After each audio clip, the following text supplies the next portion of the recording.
Hello my dear students, welcome back to our history class.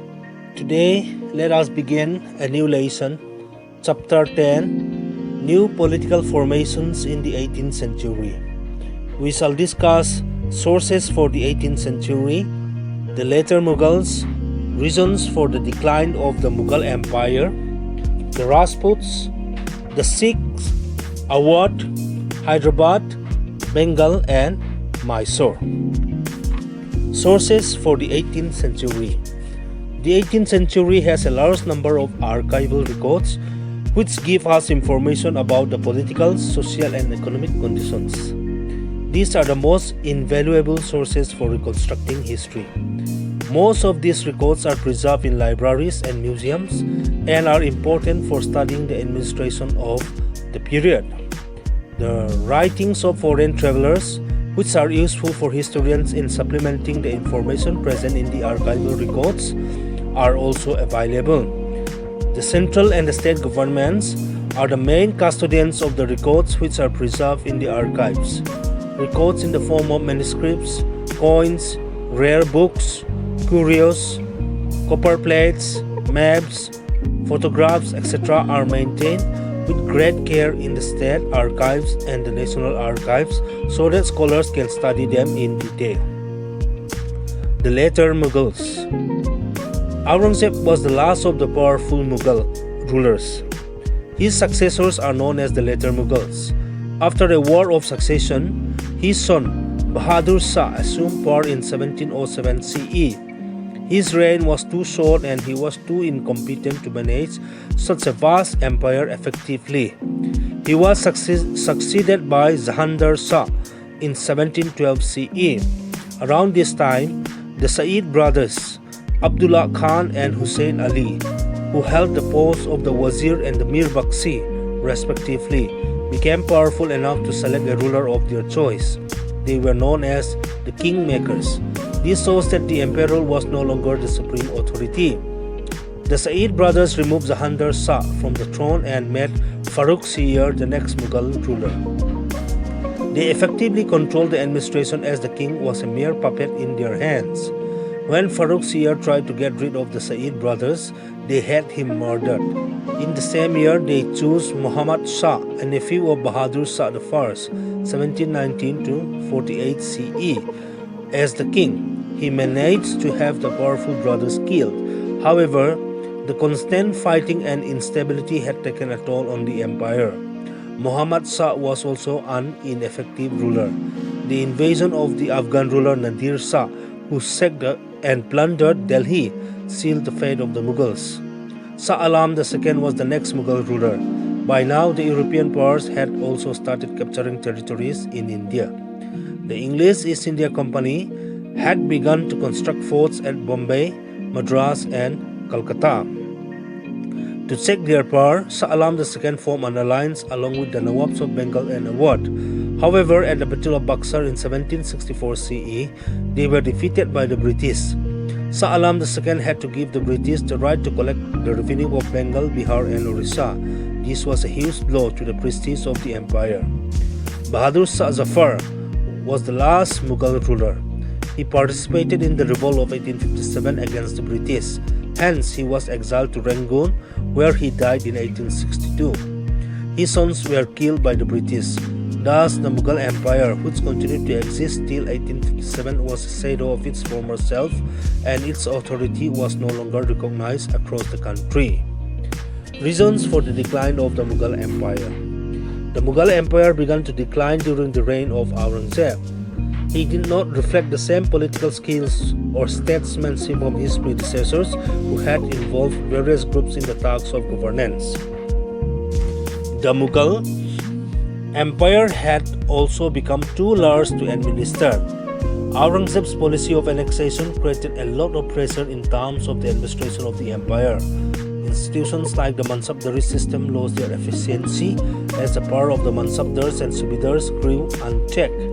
Revenue collection became uneven as the center could not access a large part of the revenue from the provinces. The invasion of the Deccan drained the financial resources of the Mughal treasury. Aurangzeb's rigid policies and actions made the Rajputs, the Jats, the Sikhs and the Marathas revolt against the Mughals.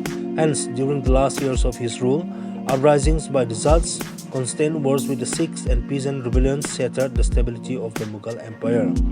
Aurangzeb's successors were weak and could never emulate the accomplishments of their predecessors.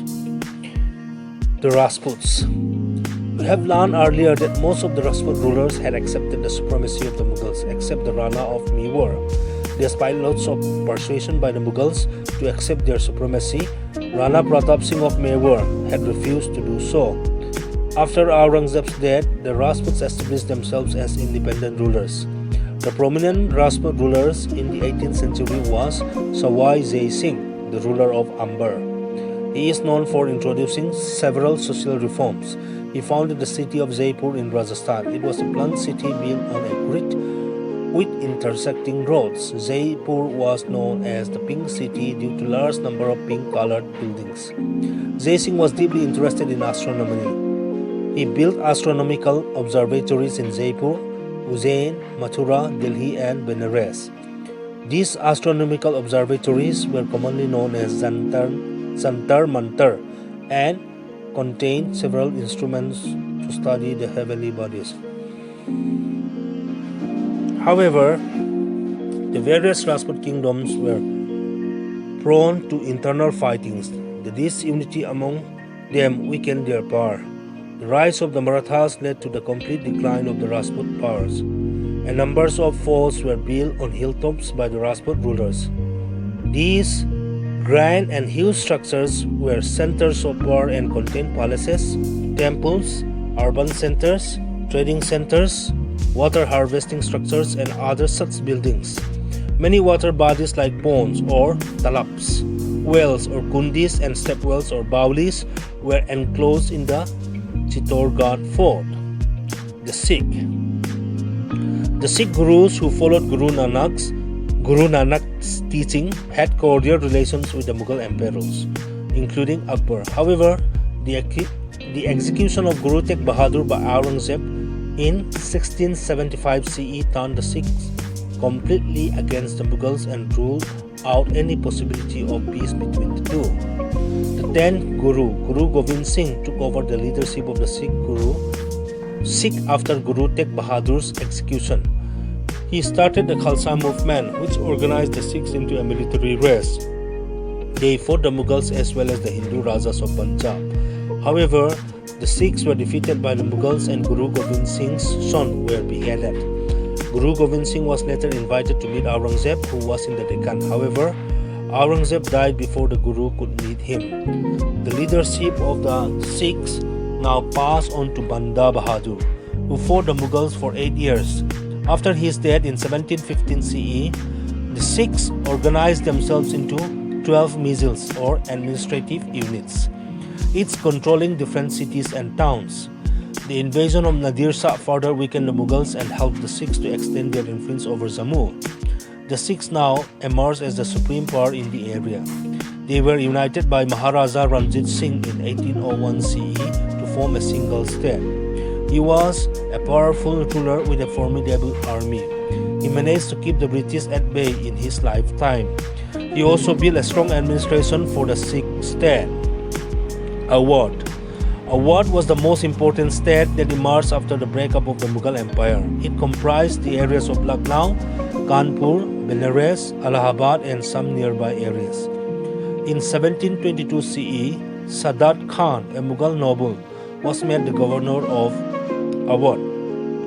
He was also given the title of Burhan-ul-Mulk and was responsible for managing the political, financial and military affairs of the region. Sadat Khan was succeeded by his son-in-law, Safdar-Jung. The rulers of Awadh were able to set up an efficient state. They curbed lawlessness, improved the financial resources of the province and established peace in the region. They were patron of art and literature. Lucknow, the capital of Awadh, was a center of art and culture. However, by the 19th century, the growing interference of the British decreased the power and authority of the Nawabs. Hyderabad. Nizam-ul-Mulk Asaf Jah was the governor of the Deccan under the Mughals. As the Mughal power crumbled, he moved back to the Deccan and founded the state of Hyderabad in 1724 CE. He never formally declared his independence from the Mughals, but ruled like an independent ruler in practice. Shahjahan's successors were called the Nizams. The Nizams of Hyderabad set up an efficient administration and tried to bring powerful zamindars under their control. They also tried to curb the growing power of the Marathas in the Deccan. Bengal. Bengal was one of the wealthiest regions of the subcontinent and was a coveted part of the Mughal Empire.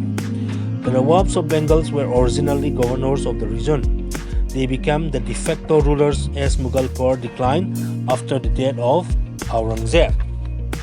Murshid Quli Khan, Shuja-ud-Dawla and Alivardi Khan were some of the important Nawabs. Under their rule, Bengal enjoyed peace and prosperity. They encouraged agriculture, took steps for the safety of travelers and encouraged trade. They were able administrators who recognized the finances of the Bengal. They also attempted to check the growing power of the English East India Company. However, as their army was not very strong, they were defeated by the British at the Battle of Plassey in 1757 CE. Mysore. By the 18th century, Mysore was a part of the Mughal Empire only in name. It became a powerful kingdom in South India under Hyder Ali and his son Tipu Sultan. Hyder Ali was an efficient ruler. He was engaged in wars with Hyderabad, the Marathas and the British. He encouraged trade and crops. Hyder Ali's son Tipu Sultan was considered a dangerous enemy by the British. Tipu tried to modernize his navy, promote international trade and introduce modern industries. He introduced new coinage and a calendar. However, he had to fight 2 wars against the British and died heroically while defending his kingdom. With him, the power of Mysore came to an end. With this, let us conclude our class for today. In the next class, we shall study the Marathas and their administration. Thank you.